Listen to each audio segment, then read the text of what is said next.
Pembentukan sudut ini berdasarkan rol yang menaik turunkan kereta, karena naik turunnya kereta berpengaruh terhadap trick box.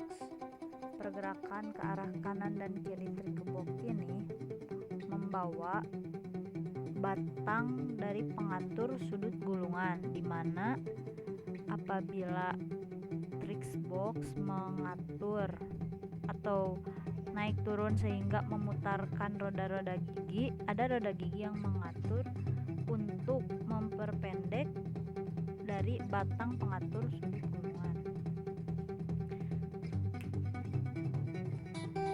Roda gigi inilah yang ditransmisikan ke dalam batang pengatur sudut gulungan. Roda gigi ini pula lah yang masuk ke chain wheel 7 dan chain wheel 8 sehingga dapat dikunci pada ratchet.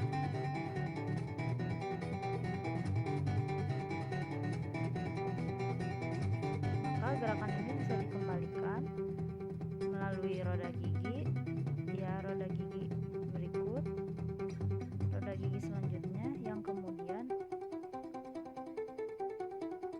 roda gigi inilah yang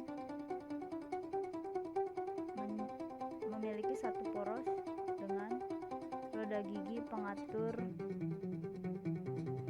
sudut gulungan, sehingga makin lama batang akan memendek sehingga langkah kereta pun ikut memendek.